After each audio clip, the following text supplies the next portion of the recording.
Welcome back to my channel committed with maths. I am Pooja और आज हम करेंगे सरफेस एरिया और वॉल्यूम का question number first and second from class 10। तो चलो वीडियो शुरू करते हैं। We have two cubes each of volume 64 centimeter cube are joined end to end. Find the surface area of the resulting cuboid. जब हम दो cubes को एक साथ जोड़ देते हैं तो वो क्या बन जाता है, एक क्यूबॉइड बन जाता है। ठीक है, हमारे पास दे रखा है दो क्यूब्स जिनका वॉल्यूम 64 सेंटीमीटर क्यूब है ईच, यानी कि इन दोनों का ही, इसका भी 64 सेंटीमीटर क्यूब और इसका भी 64 सेंटीमीटर क्यूब, ये इनका वॉल्यूम है। ठीक है, उसके बाद इन दोनों को हमने एक साथ जोड़ दिया। जोड़ने के बाद क्या बना, ये एक क्यूबॉइड बन गया। ठीक, अब इस क्यूबॉइड का हमें क्या फाइंड आउट करना है, सरफेस एरिया निकालना है। तो सरफेस एरिया निकालने के लिए हमें क्या क्या चीजें चाहिए होंगी, लेंथ चाहिए होगी इसकी, ब्रेथ चाहिए होगी और चाहिए होगी इसकी हाइट। तो इनमें से तो कोई चीज नहीं दे रखी है हमें क्या दे रखा है, इसका वॉल्यूम दे रखा है जी। तो वॉल्यूम दे रखा है, हम वॉल्यूम का फॉर्मूला लगा के ये सारी चीजें निकालेंगे। ठीक है, और जब हमारे पास पूरा डाटा आ जाएगा तो हम सरफेस एरिया भी निकाल लेंगे। तो वॉल्यूम की हेल्प से हम निकालेंगे लेंथ, ब्रेथ और हाइट सबसे पहले। ठीक है, तो वॉल्यूम क्या दे रखी है हमें, इक्वल्स टू 64 सेंटीमीटर क्यूब।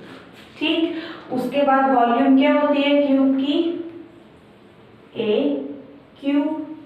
ठीक, किसके इक्वल दे रखी है, 64 सेंटीमीटर क्यूब के इक्वल दे रखी है। ठीक, उसके बाद यहां से मैंने क्यूब हटाना है, सिर्फ ए की वैल्यू निकालनी है। तो क्या आ जाएगा हमारे पास, अगर मैं यहाँ से क्यूब हटा दूँ तो मुझे यहाँ पे क्यूब लगाना पड़ेगा। ठीक, उसके बाद ये आ जाएगा 64। अब 64 किसका क्यूब है, या 64 का क्यूब रूट क्या है, वो आ जाता है हमारे पास 4। ठीक है, तो ये आ जाएगा ए इक्वल्स टू 4।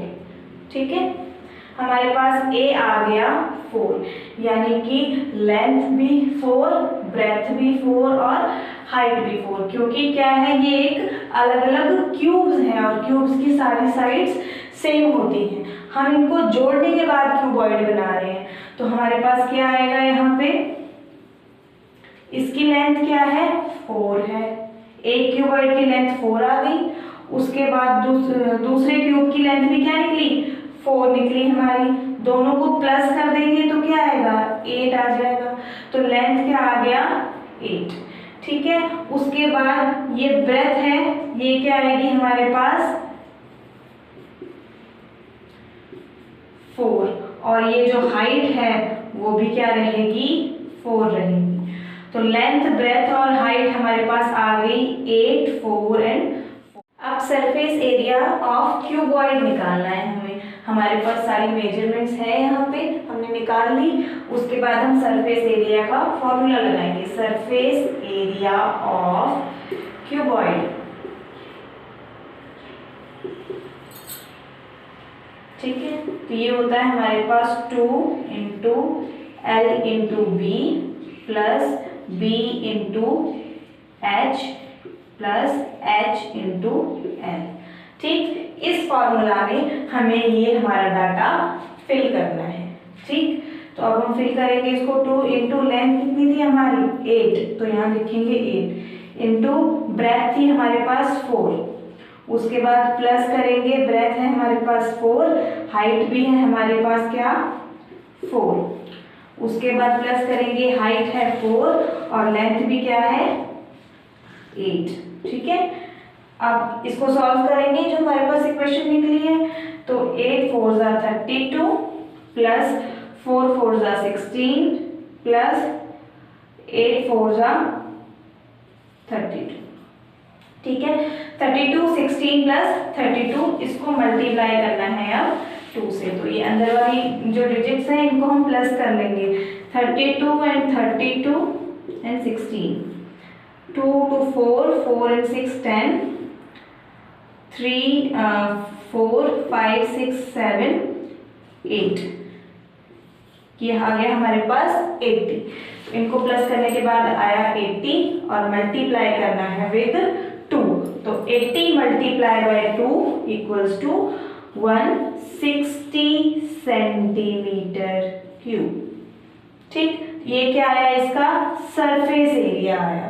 ठीक है, कैसे निकाला हमने, क्या किया, सबसे पहले मेजरमेंट्स निकाली, किसकी हेल्प से, वॉल्यूम की हेल्प से, लेंथ ब्रेथ और हाइट निकाली।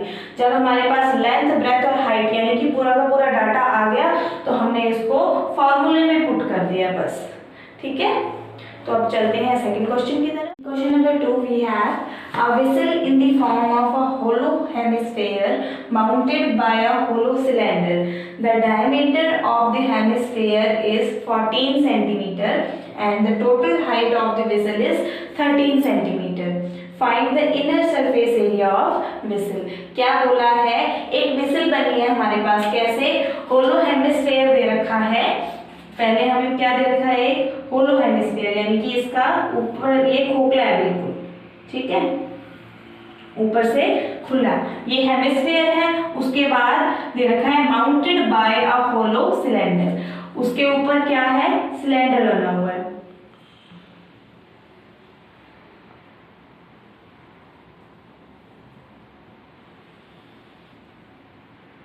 और ये भी क्या है, ऊपर वाला पार्ट इसका खुला है, होलो है।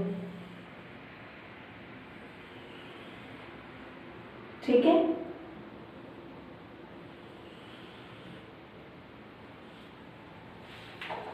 तो ये हमारे पास क्या फॉर्म हो गई, एक वेसल फॉर्म हो गई, एक हेमिस्फीयर उसके ऊपर एक सिलेंडर। ठीक है, इसने क्या कहा है, जो डायमीटर है हेमिस्फीयर का वो क्या है, 14 सेंटीमीटर है, यानी कि ये पूरा जो डायमीटर है इसका ये वाला, ये क्या है, 14 सेंटीमीटर है। ठीक, अब डायमीटर का कोई काम नहीं है हमारे पास, तो हमें क्या चाहिए, हमें चाहिए इसका रेडियस। तो हम 14/2 करके इसका रेडियस निकालेंगे जो कि निकलेगा 7 सेंटीमीटर। ठीक, तो सिंपल हम इसका लिख देते हैं, रेडियस हमारे पास आया 7 सेंटीमीटर। ठीक, उसके बाद अगर ये 7 सेंटीमीटर है तो इसका भी रेडियस क्या होगा, 7 सेंटीमीटर होगा। ठीक, उसके बाद total height of the vessel is 13 centimetre. अब ये वेसल है जो इसकी टोटल हाइट दे रखी है, ठीक, ये क्या है, 13 सेंटीमीटर दे रखा है। ठीक, और उसने बोला क्या है, find the inner surface area of the vessel. Inner surface area यानी कि ये जो अंदर वाला पार्ट है, जितना भी वेसल का, पूरी वेसल का जो ये अंदर वाला पार्ट है, इसका हमने सरफेस एरिया निकालना है। तो हमें क्या करना है, टॉप वाला पार्ट छोड़ के अंदर वाले पार्ट का एरिया निकालना है, यानी कि हमें क्या निकालना है, कर्व्ड सरफेस एरिया निकालना है। ठीक है, तो ये क्या है, सिलेंडर, और ये क्या है, हेमिस्फीयर। ठीक, तो दोनों का हम कर्व्ड सरफेस एरिया निकाल के इनको प्लस कर देंगे। तो हमारे पास क्या है, यहाँ पे curved surface area of vessel निकालनी है हमने। ठीक, ये किसके इक्वल होगी, curved surface area of cylinder plus curved surface area of hemisphere. ठीक, दोनों के कर्व्ड सरफेस एरिया को हम प्लस कर देंगे, तो क्या आ जाएगा हमारे पास, curved surface area of cylinder क्या होता है, 2πr/h, और curved surface area of hemisphere होता है हमारे पास प्लस 2πr। ये हमारे पास आ गया इसका फॉर्मूला। ठीक है, इन दोनों को अब हम प्लस करना है तो कॉमन ले लेते हैं पहले इजी करने के लिए। ठीक, कॉमन क्या लूंगी मैं, इसमें से 2 दोनों में है, उसके बाद पाई दोनों में है और r भी दोनों में है, तो 2πr मैंने यहाँ पे कॉमन ले लिया। अंदर मेरे पास क्या बचा, इसमें एक ही पाई थी, एक 2 था, दोनों बाहर आ गए, और r भी एक ही था, तो यहाँ पे बचा h, और इस पे क्या बचा हमारे पास r। ठीक, ये चीज हमारे पास आ गई। अब इसमें हम क्या करेंगे, वैल्यू पुट करेंगे। तो 2 इंटू पाई जो होती है 22/7 इंटू r था हमारे पास 7। उसके बाद h यानी कि हाइट हमारे पास निकली थी 6 और प्लस करेंगे रेडियस था 7। ठीक, इन दोनों को प्लस करके आएगा 13। यहाँ से 7 से 7 कैंसिल हो जाएगा, हमारे पास आएगा 44। हमने करना है इन दोनों को मल्टीप्लाई। 44 और 13 को जब हम मल्टीप्लाई करेंगे तो हमारे पास आएगा 572। ठीक है, सेंटीमीटर स्क्वायर। ये हमारा आ गया इसका आंसर। क्या किया हमने, दोनों का कर्व सरफेस एरिया निकाला, किसका, सिलेंडर और हेमिस्फीयर, दोनों का कर्व सरफेस एरिया निकाला और उसको कर दिया प्लस। ठीक है, तो हमारा आंसर निकल के। सो अगर ये मेरा वीडियो पसंद आया हो तो प्लीज़ वीडियो को लाइक करें, शेयर करें, सब्सक्राइब करें मेरे चैनल को और अगली वीडियो के लिए बेल आइकन को दबाना ना भूलें।